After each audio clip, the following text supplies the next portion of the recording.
Welcome. Jam-packed. Jam-packed today. Which camera am I looking at? There's no lights. I don't know what to do. I think yours. Okay, hi. Yeah, lights are off. Lights. Oh, yeah, lights are off. Welcome to the darkness. Welcome to the desert of the real. Welcome to episode 11. Legs 11. 1-1. It's jam-packed. Vanessa's come with a lot of research. Vanessa's come with a lot of baggage. Baggage and research. Therapy. And Linda had to walk me off the ledge, but it appears she was on there already. So I just said, let's hold hands and go. Let's just jump. Let's go. Just jump on in with us. Jump in. The water's warm. And not because we peed in it. Keep up.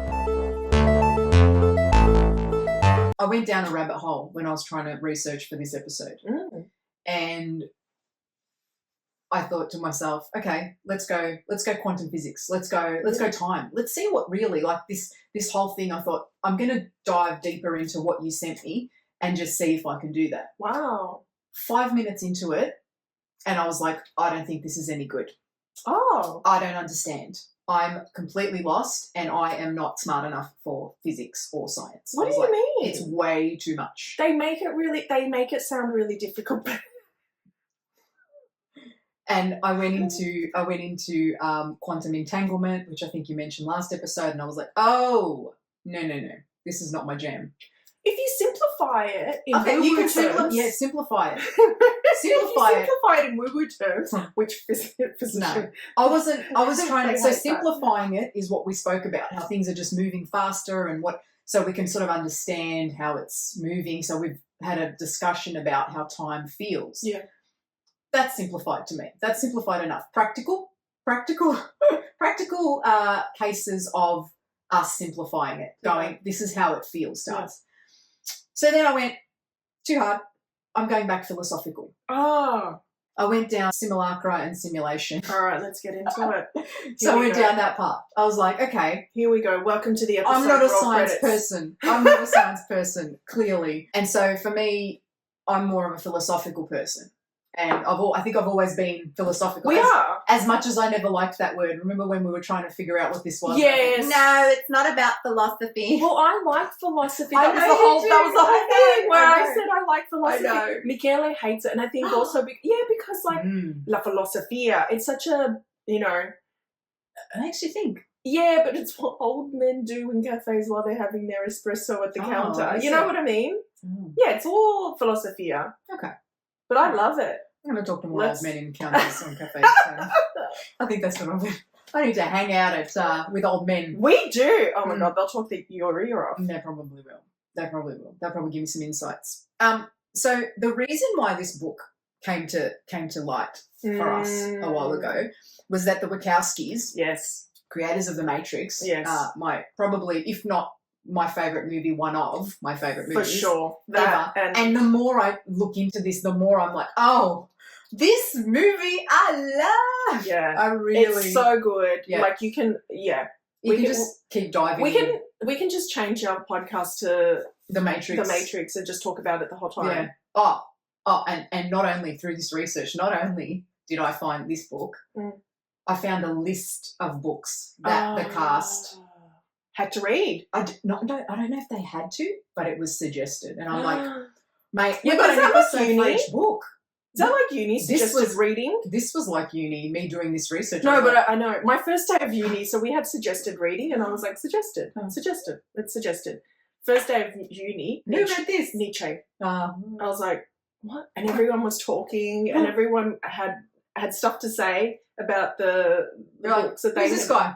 Yeah, and I was like... Yeah. So the Wachowskis, they suggested simulacra and simulation for the main characters. So Trinity, Carrie-Anne Moss, Morpheus, Lawrence Fishburne, and Neo. Keanu Reeves, our mate. And so I feel like we're friends. I feel like we'd hang. Yeah, why not? So Keanu actually... in my research, Keanu did say they said, oh, how did you find the book? And he said something about it was really dense but helped.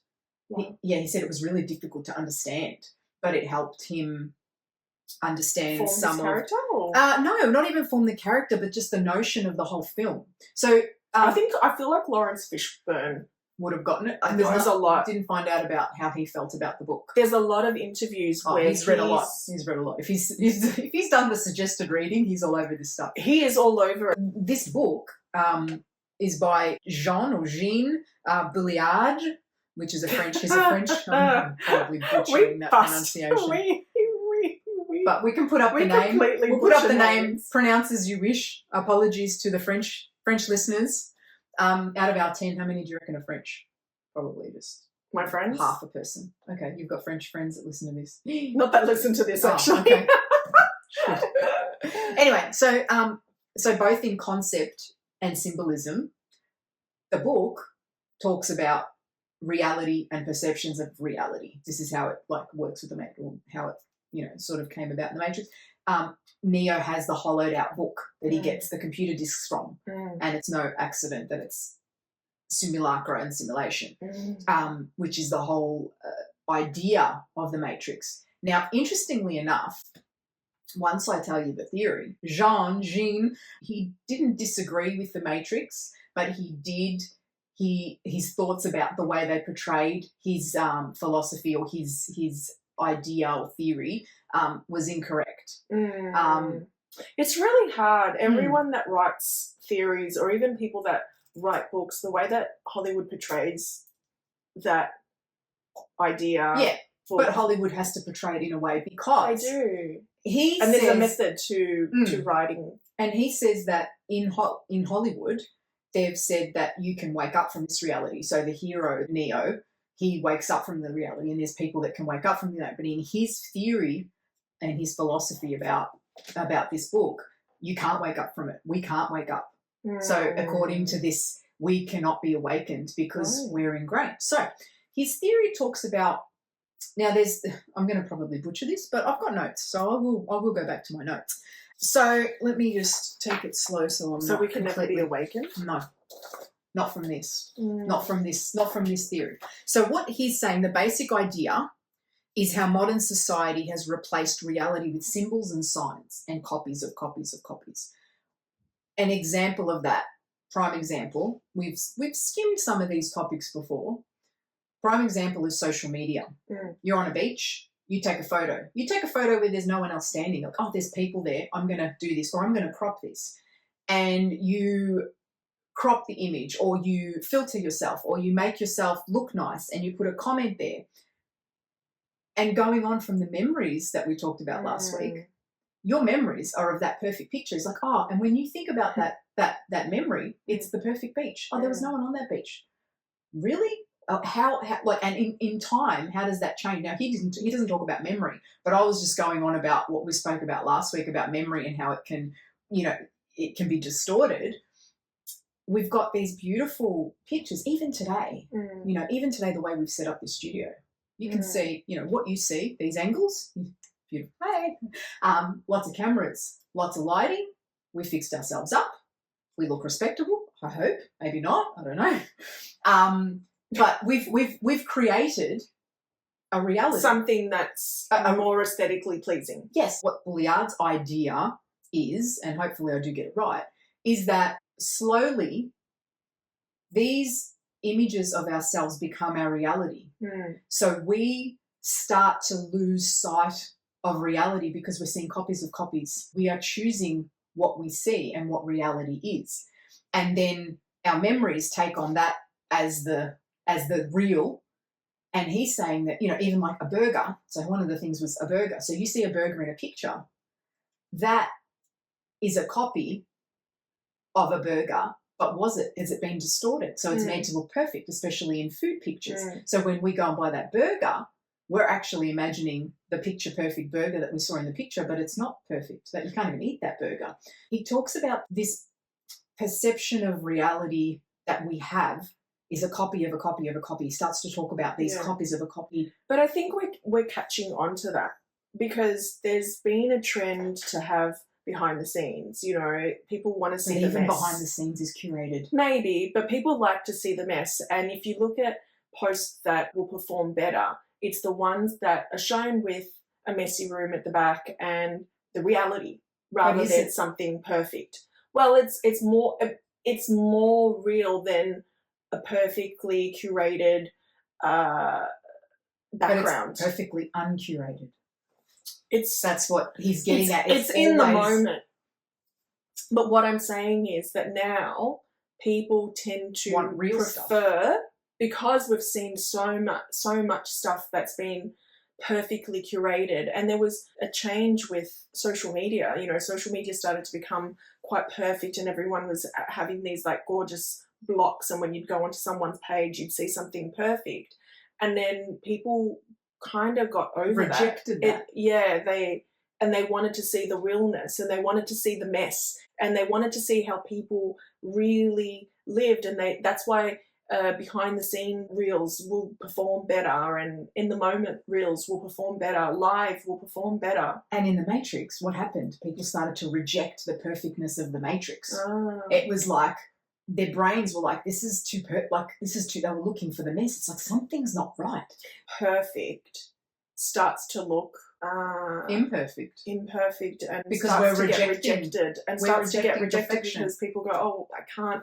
Yeah, I sometimes see comments from movies where they've got that Instagram face, you know, and it's now been coined the Instagram face because it's popular on Instagram, but if you put it in a movie, people don't like it because it distracts from the storyline. So people have said, I couldn't see anything but her face, or I couldn't see anything but his face.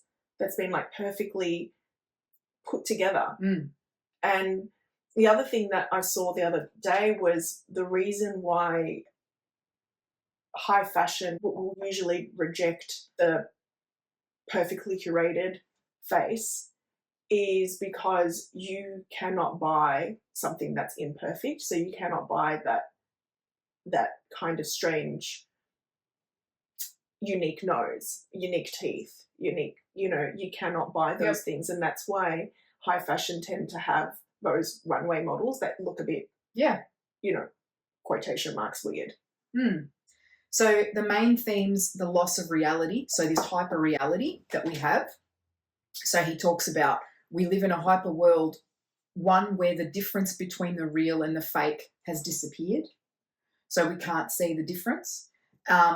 The simulation is so detailed and believable that we no longer notice it's not real. And then there's media and consumerism. When was this written? This is a bit too modern. 1981. Oh, okay. That's all right then. So it's still, but still, this is before social media. It is, but it's at the height of the fear of machines taking over. Oh, okay. So that was 1980s. Yeah, when was the Terminator done? 84.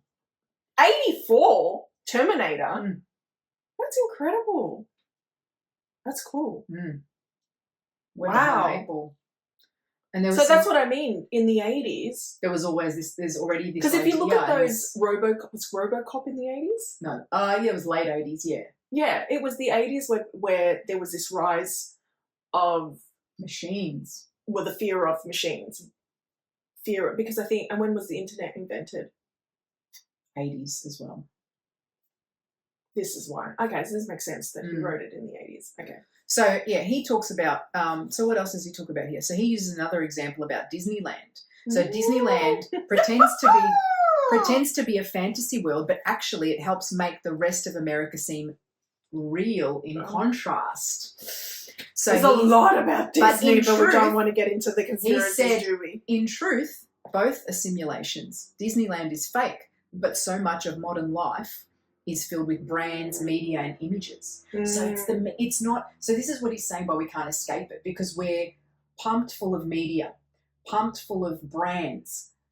Things are constructed for us that we are now like, oh, hang on. And because I love film, I've often looked at film through the ages and looked at how society behaves, and it can dictate how a society behaves and how society thinks. So you can put an image out there and people of that time start to adapt that language, start to adapt. Do you understand what I'm saying? Yeah. So it's not that society itself changes, but really it's the people behind Propaganda. It is, and Again. I'm very much aware of the industry I come from. So having said that, how can we escape the fact that nothing is real? I went down a rabbit hole, mate. I know. After this, I You went down sound a like me. I came here and I was like, can we just sing songs? Because I'm like, I've gone down this rabbit hole of what's reality, what's not reality, what perception, what have I painted for myself? Have I misled myself into unemployment? Oh, God. Have I? Because of what I've seen on social media and this movement. Oh, absolutely. We've talked about this. I don't know if Yeah. it made it. I don't know if we, because I have no idea what's made it anymore. But we've talked about this perfect. Making this. I've talked about that momentum online of you were stop saying, working for yes, the man. You said that was preparing us for AI. Preparing I'm us for saying AI, it's just a misleading picture that I've gone, that looks good for me. So what's your experience now? Does it not look good? You're struggling? My experience is not that I'm struggling. My experience is that I don't know what's real. I don't even know if my own thoughts are my own thoughts. They're not. Nothing is real. Mm. And so I came here this morning and I was hoping you'd talk me off the ledge. What ledge? Oh my God. Me? The mental ledge that I've walked up and I'm like, oh, what's all this about? Reality? What do you mean? I'm up there. Oh, yeah. We're going to hold hands and jump off together. Yeah. But that perception of reality now, never has it been more true that what we perceive is the reality we live. But now I'm doubting the thoughts that have been put into my head leading me up to this point. I'm doubting everything I've ever heard. I'm doubting who I can trust. I'm doubting I've completely been misled. I'm doubting what made me the choice. No, I'm saying media. I'm saying I'm not saying you. I'm saying everything that has led me to here. Have I been misguided and even questioning everything, absolutely everything, from my birth to my everything that's ever happened to me? And this happened. The Wachowskis would be so happy. It's been a year. The Wachowskis would be so happy about this thought, because I think this is the kind of reaction they would have wanted from people, but then they would have just gone, this is too hard. That's what I said. Let's just sing. Why don't we just go back to comedy? Because this shit's real. Or is it? Yeah. And is this book itself another thought that's been planted? Exactly. Everything's planted. Everything is, and that's why you can't. So you don't. This is what I'm. Nothing is real. Well, these are just could be that, but also these are just ideas that people have that they strongly feel about. We've had ideas, even times in high school. I had really strong thoughts about things, and I thought I could write a book about this. I think that's what people do. People think, have. This is the old men at the cafe. Yeah, philosophize. And they research like you've done and then come to their own conclusion based on their own experiences.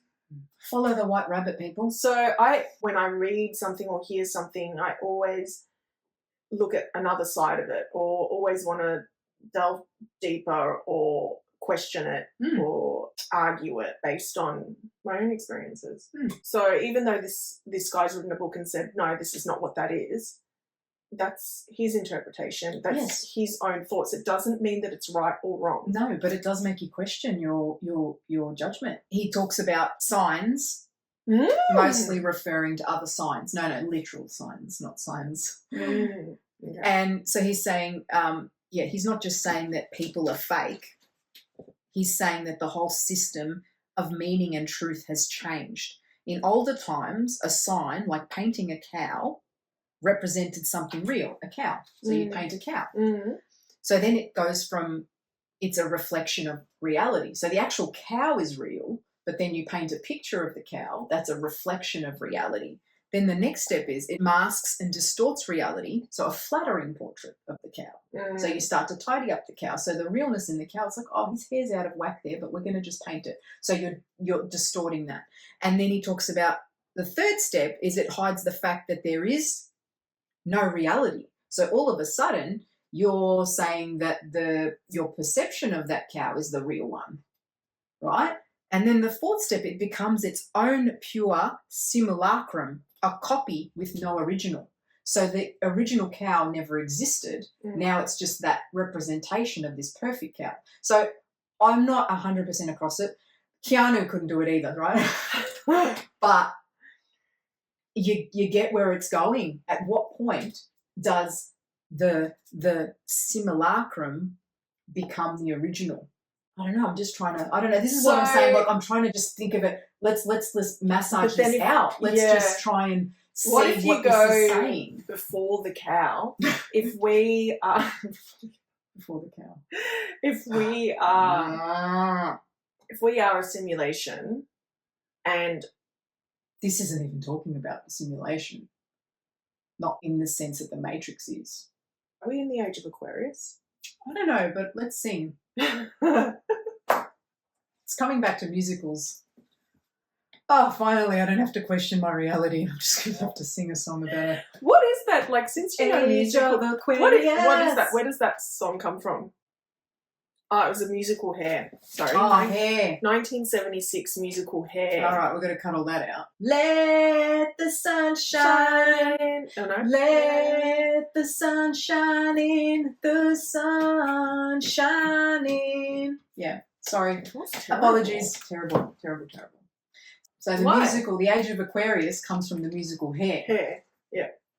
And the Age of Aquarius refers to an astrological concept of a coming era associated with harmony, technological advancement, and a shift in human consciousness. So are we in the Age of Aquarius? Is that what you're saying? It sounds like we are. Some believe that it's already begun, and others predicting it will start within the next few hundred years. Maybe this is the Age of Aquarius. I think it is. I was told years ago that we are coming to the Age of Aquarius, and that's why we are starting to question our reality, and we are starting to think for ourselves, and it will become, this is what I was told, I might be wrong, but I was told that it was a time where we started to understand that we are God and we are part of God and God is within us, and we'll start to question that. So having said that. Something like that. Or maybe I interpreted it that way. So having said that, when you say we've been told, we've been this, we've been that, what is our reality?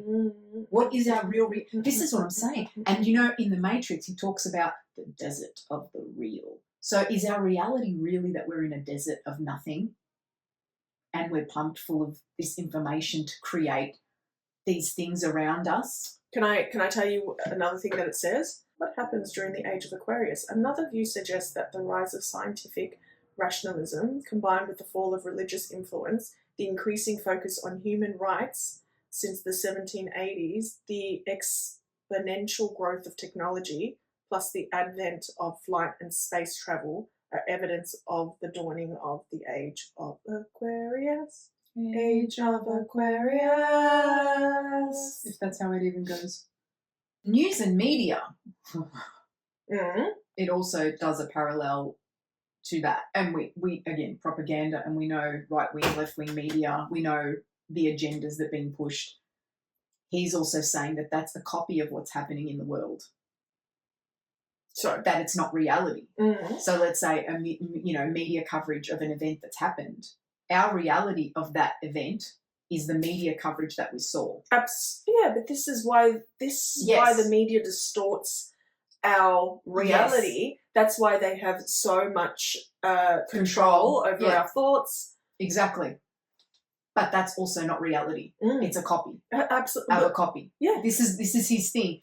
And not only like in media, that's how it presents, but he's also saying in our lives, in everything we do is a copy of a copy of a copy. What's real? Where are you? Other people's perceptions of the same moment. And your perception of us doing this. And that's the thing. Also, when people are seeing something, they're viewing it through their own reality, not what's actually happening. but a curated reality they're viewing. Mm. So not only Awesome. are they not, so is that why people are craving real stuff, like what you're saying before, like the dirtiness? Like our brains don't accept clean. They want dirty. No, they don't want dirty. Going back Dirty to towels. no. No. When I say dirty, we want clean and sorted. when I say dirty, I don't mean hygienically. I mean messy. the rough and messy, the rough part I of life. know. Okay, so it goes back to what I started saying. So what I've noticed is every time I seem to have my life sorted out, I have to create some sort of chaos. And that's why recently I slowed down, because I went, what is this manic having to do everything and filling up every hour? And why am I doing that? Who am I doing that for? And step back. But it's this thing where we just got to fill up, and we've got to be busy, and we've got to be working towards something, because otherwise we feel like, well, I mean, I remember a friend saying when I was content, and I said, I don't think I want for more. I think I'm okay. I think I'm quite happy. She was like, well, then you're dead. It's like, you've come to the end of your life then. Yeah. Purpose. What is our purpose? This is what our podcast is all about. Our reality, our purpose, life. What is this all for? Have we been fed the wrong thing? Are we chasing something that's not real? Mm. Are we even real? We even went that far, Mm. you know? So I'm going to just wrap up this podcast right here. Could definitely wrap it up. Yeah. So what Jean Baudrillard is saying in a nutshell is that reality has been replaced by images and symbols, that we live inside a simulation created by media, advertising and social constructs, and that what's real and fake no longer matters because they've merged. So we've merged everything, which is what I said before. Hyper reality, which is what he says before. Yes, hyper reality. And our society is obsessed with appearances and representations. That's the takeaways from this theory or from this that we've sort of discussed. But is this part of the simulation that even your dreams, they make you think your dreams are going to feel a certain way? Yes. And your dreams might actually not. Dreams are hard work. They and, really and are. And people are like, and maybe and that's suddenly you're there. Imagine you're in the movie of your life. You've got your dream job. At some point, it's going to feel like work.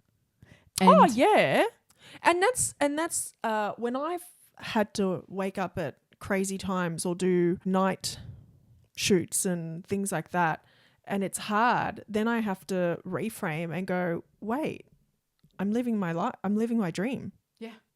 Wait, it's like, I want to be here. Yeah. So this is the thing with manifestation or dreaming or wanting this life that you've dreamt of. It doesn't feel like what you thought it would feel like. Like the first time I was on set did not feel like what I thought it would feel like. My life did not become what I thought it would become. It's funny how that kind of happens, how your mind shapes your reality. Yeah, that's what we're saying. And if but you're saying your reality shapes your mind. Are you saying that? No, I'm saying that our reality isn't even true. Yeah. Bulliard, not me. Yeah. Baudrillard is saying that.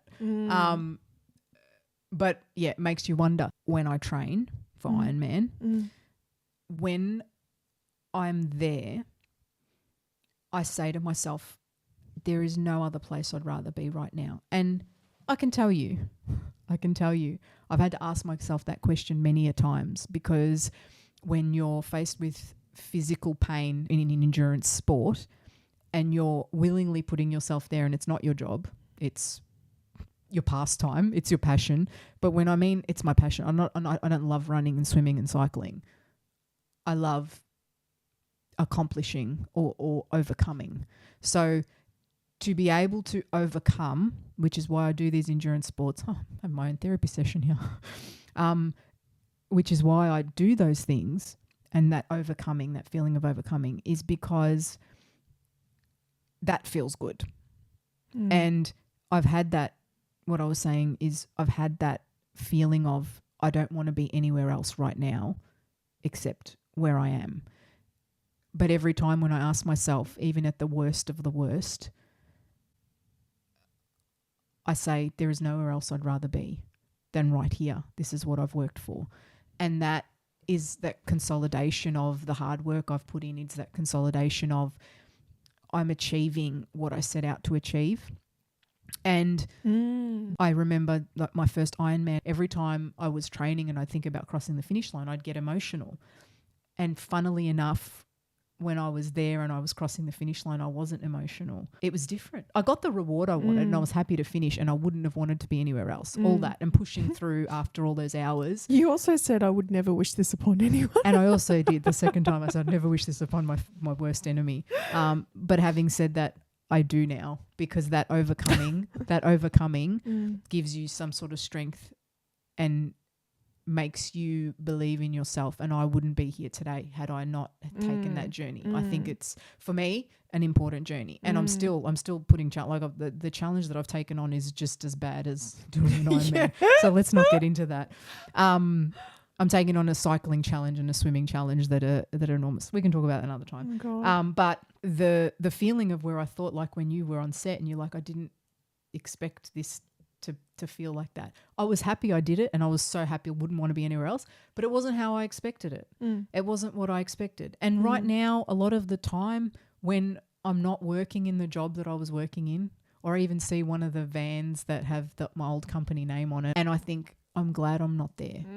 I don't know where I'm going, but I'm glad I'm not there. And I don't know if that's good enough, but it is for now. And every time I say, I'm happy where I am. And if I'm ever saying I'm not happy where I am I working towards that? That's my next question.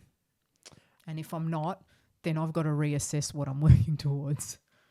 You know, when you said you had reached a point during your Ironman and you said, there's nowhere else I'd rather be, and you were saying that you're in the water and stuff, I was thinking I had the same moment, but that was when I was floating in the water. Well, because you'd struggled to get there.